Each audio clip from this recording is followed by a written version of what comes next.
hand on your heart, look up at the sky, smile, and say, hey, I'm alive. Thanks for being alive with me today. Welcome to a solo episode of Be Alive with Kate Manser. It has been a minute since I checked in with y'all and gave you a little life update. So if you don't care about my life, then no shame whatsoever, but move on to the next episode. If you do want a little bit of a brief update about what's going on in my life, what I've been up to, then this is for you. And I want to hear about what's going on in your life. So you can always reach me by texting 512-898-7850. I promise you, I receive all of those messages and I reply to as many of them as I can. Hopefully all of them. I really try. But yeah, so man, it has been a year. It has been a unique year because I have been a nomad now for almost 10 years. And sort of like the pattern that I seem to follow is I am nomadic for a few years and then I'm stationary for a year or two. And then I go nomadic again and then I'm stationary for a year or two. And so since I began my life as a nomad in 2016, this is now the third cycle, a completion of that, where I've now had a year here in Marfa where I've been stationary. I am still living in my RV. I have this amazing RV spot overlooking this beautiful field that this whole year was filled with like millions of yellow flowers. And then off in the distance is some large scale art pieces. And then off in the distance from that is a view of these amazing West Texas mountains. It is just a very special place for me. So I live in the RV and I have my studio here, which is in a 100-year-old former Sunday school attached to a Methodist church. So yeah, I wake up every morning and usually I'll come here and make some tea and I do my work here. I do art here. This is sort of like the command center. I also host events here. I meet with clients and I've had a dinner party here, which was really special with some girlfriends at night. So it's nice to be able to stretch my wings and have a little bit more space than just the RV. I am thinking about maybe selling that RV and getting a bigger one for next year. So we will see. But what I have found is that in the years that I am stationary, in the years that I'm not on the road and I'm in one spot, stuff comes up. Stuff comes up because when you are a nomad, it's a very externally focused lifestyle, right? Like you're literally figuring out if you're in an RV, you're like, where am I going to park tonight? Where am I going to sleep? What state am I going to go to next? What is my route? You're meeting new people. You're looking at really cool landmarks. You are focused on maintaining one's safety as a single woman traveling around the country. It's a very externally focused lifestyle. So what I have found is that when I pause that and I'm in one spot for a while, a lot of emotional stuff begins to come up that maybe because I was so externally focused that I hadn't looked at. And it's certainly been the truth this year. One of the things that I've been working on this year that's come up for me emotionally has been this notion of, I'm calling it the emotional emancipation from my parents. I'm not actually emancipating. I love my parents. We're pretty close. But I have noticed now that at 40 years old, there is still a little girl inside of me that hopes that they're going to come in and solve all of my problems. And that is still waiting around for them to approve of me and my work and tell me I'm doing a great job and that, I'm perfect Kate, right? Which none of that is happening. First of all, I'm 40. Second of all, my parents essentially at 18 years old sent me to Santa Barbara City College with a big hug and a mini fridge. And that was sort of the end of it. And I paid my way through college and all that. So as much as I have this little Kate inside of me that still wishes that my parents would buy me a house and solve my problems and tell me how great I am, at 40 years old, like it's time to move through that and to really learn how to emotionally stand on my own 2 feet, which as a very independent person, I'm like, what do you mean I have to learn how to be independent? I am independent, but there's still this these emotional cords, as what I've discovered this year is I have these emotional cords that are still waiting around for my parents to do X, Y, or Z for me, whether it be the approval or solving all of my problems or buying me a house or whatever fantasy I might have that is not happening. So this year has been really beautiful to really take a look at that, to sit with it, to talk to little Kate about that, to observe where I'm still holding out for their approval, and to finally begin to gently cut those cords. A big part of that for me this year has been I joined the ACAD program, which is called the Adult Children of Alcoholics and Dysfunctional Families program, which is just a free program. It's in sort of the 12-step AA family of programs that is specifically for people who are not necessarily alcoholics, but who might have parents who are alcoholics or who come from dysfunctional families. And it's a way to work with our inner child and maybe some of the tendencies that grew within us who come from those types of backgrounds as a result of those experiences. So more to come on that, but it has been really a beautiful and powerful thing to really begin to finally at 40 stand on my own 2 feet, and to, instead of waiting for approval from my parents, to not need that as much anymore, and to approve of myself and to give that to myself. It's been amazing to not wait for my parents to save me, but to save myself, and to not have that sort of like empty, hollow yearning for something that, you know, doesn't really need to be anymore. So many things have come up in this stationary year, and that has been one that I'm working through. Highly recommend that ACAD program. It's been really beautiful for me. I know they have online virtual ones as well as in-person ones all over the country, all over the world. Here comes Pajamas. I don't know if you can see her, but Pajamas got really sick. My Mercury retrograde this summer was crazy. First of all, Pajamas has had 2 different types of cancers on and off since she was around. I think her first mast cell tumors came out when she was 7 years old. And now she's like 13 or 14. When she was 7 years old, I had all of those removed. And she's in her frisky hour. And I had those tumors removed at that time. Totally forgot about it. Then another year later, ended up that she got diagnosed with hemangiosarcoma, which is another type of cancer. Both of them were, for her, cutaneous. So as far as I know, they're not inside of her body. They're just 2 different types of skin tumors. But yeah, I forgot about them. And then this summer, she had this crazy flare up of the mast cell cancers that created this cascade of health problems. Girl, we went through it. One of these mast tumors that did what's called degranulated. And so all these histamines went crazy in her body. She ended up getting an ulcer, and she wasn't eating. And then she got a UTI, and then she got ear infections. It was a ride, y'all. We were at the vet a lot. I consulted multiple dog mediums. It was really intense. But thankfully, we've gotten her symptoms under control. She's over there chewing on her bone. Maybe I can take that away. What is this, honey? It's too small. So thankfully, once retrograde ended, coincidence? I don't know. Once retrograde ended, I got her symptoms under control. I've got her on this amazing protocol for both of her cancers. She was also diagnosed with chronic kidney disease in that time. So just for funsies, let me just tell you. So the cancer diet is high protein, low carb. The chronic kidney disease diet is high carb, low protein. So we can't win. We're doing the best that we can. I have her on all these amazing supplements.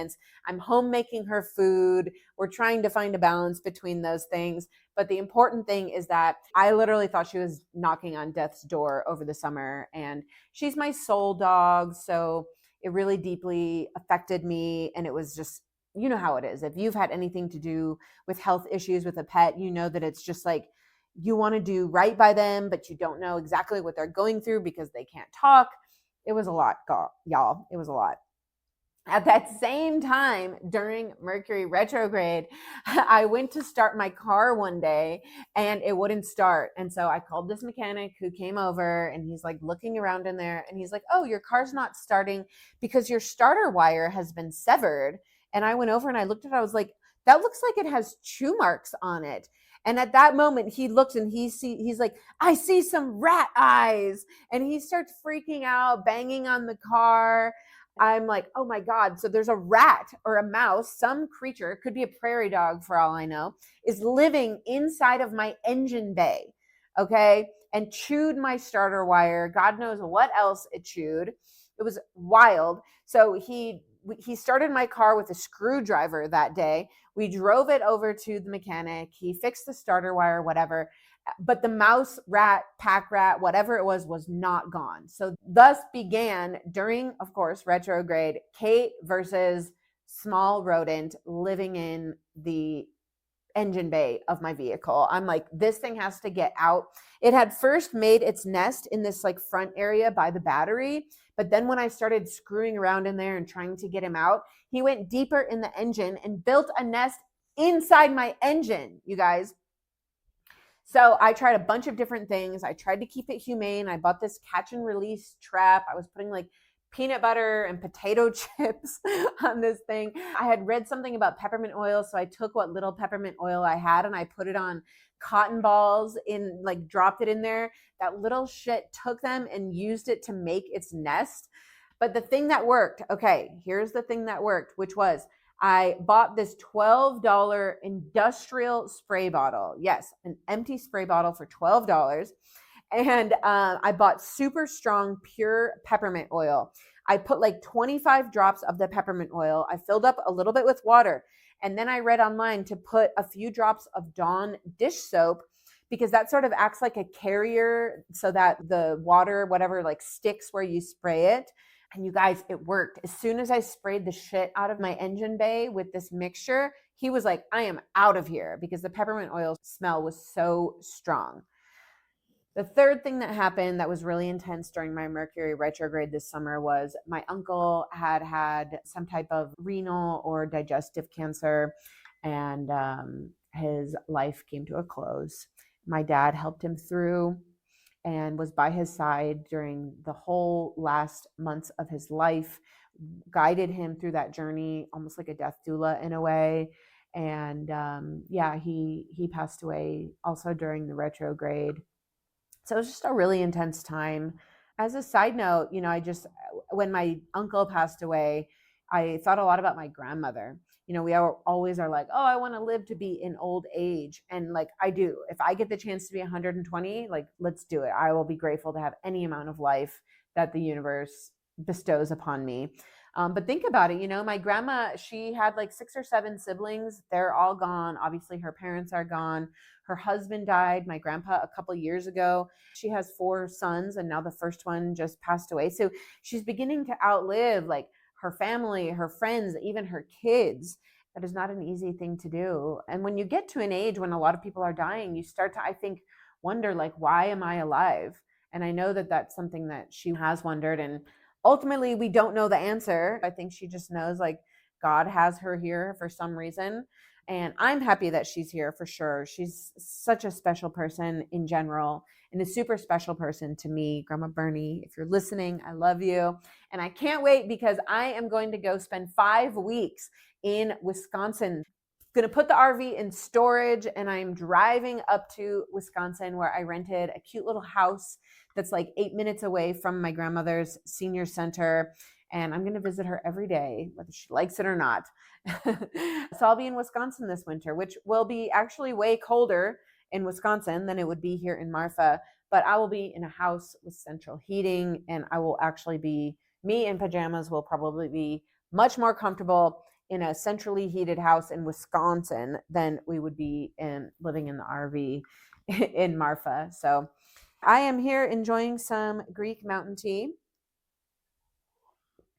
The last thing that I want to give you just an update with is, well, I have 2 things actually. So I'm also doing my dissertation. I'm in the 3rd and final year of my master's program. I will be doing a research study that I would love for you to join. It's a totally free research study that I am running that will simply expose you to messages about aliveness and track your experience over a 1 to 2 week period. So bookmark that. I would love for you to join my free research study to get inspired and to help me out with my dissertation research in the process.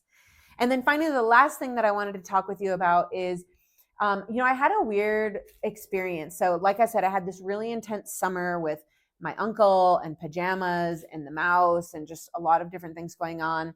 So I ended up one day at the end of September, I was just feeling so like misaligned. It was like my body was over here and Kate was over here, and we were not like in the same energy. So I went and I got a massage from a guy who's also an energy healer. And then that same day, I had a very dear friend of mine. She did a chakra reading for me, and something clicked on that day.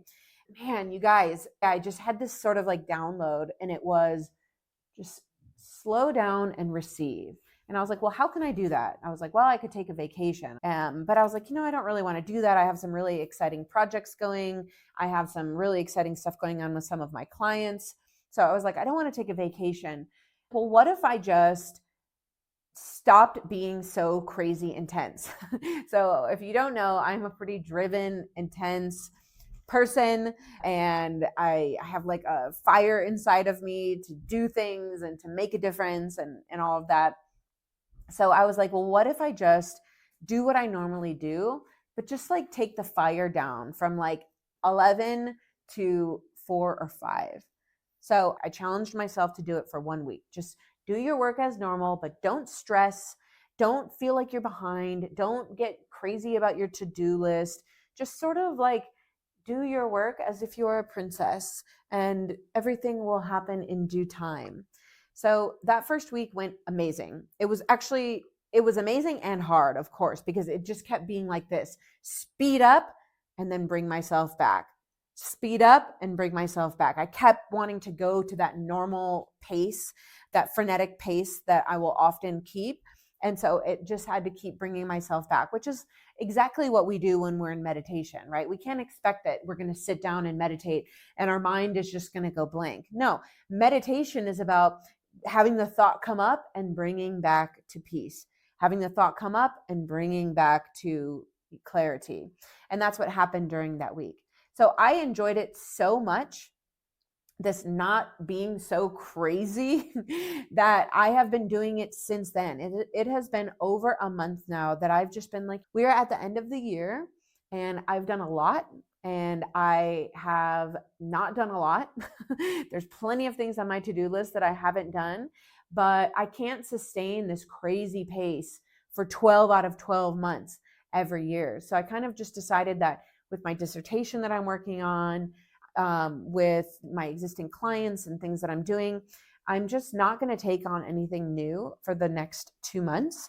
And I'm just going to be enjoying and taking things at just a peaceful princess-like pace. And you guys, I've been getting as much or more done, truly, as when I'm like pushing so hard. That's been a beautiful realization. I've also noticed that I have these bursts of productivity at odd times. Sometimes I just don't want to work in the day other than meeting with clients. And then in the evening, I have this like amazing burst of like flow in whatever I'm doing. So like this weekend, for example, I had this amazing burst of productivity on my podcast. I was working on the podcast until like midnight, just like in the flow, in the zone, feeling it. And historically, I would have just like tried to work on it all day, not been in the mood for it. And then at 8 o'clock, I would have been pushed myself so hard, I would just go home and go to bed. So this whole thing has also been a beautiful awareness of my natural flow of rhythm of work and rest. If you're feeling called to, as we move into fall or winter, to maybe take a little bit of a slower pace and to not put as much pressure on yourself to do, that it can still be really productive, actually, and that you might get more done just by approaching your work or your life or parenthood or whatever it is that you're doing in a new way, with maybe not as much freneticism and not as much expectation to achieve.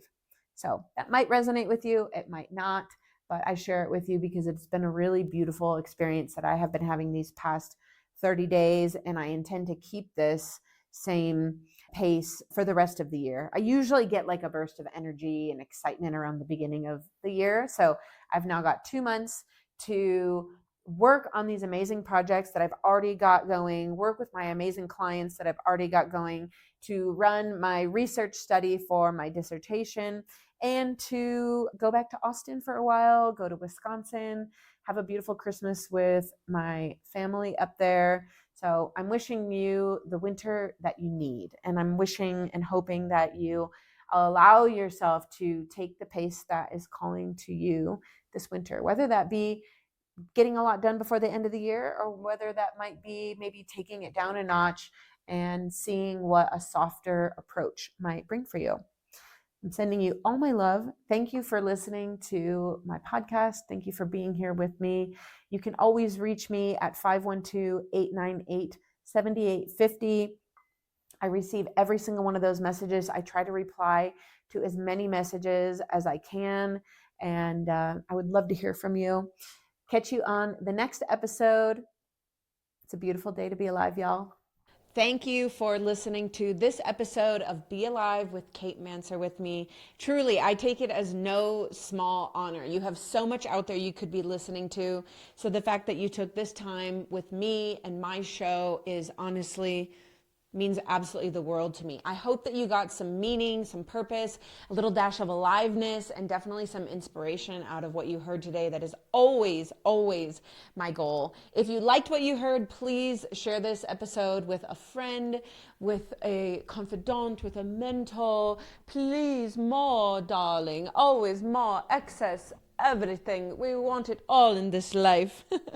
So share it and go on your app of choice and leave some stars, leave a review. It helps me. It helps me buy food for Pajamas, and it helps more people find this show so that we can all live just profoundly alive together.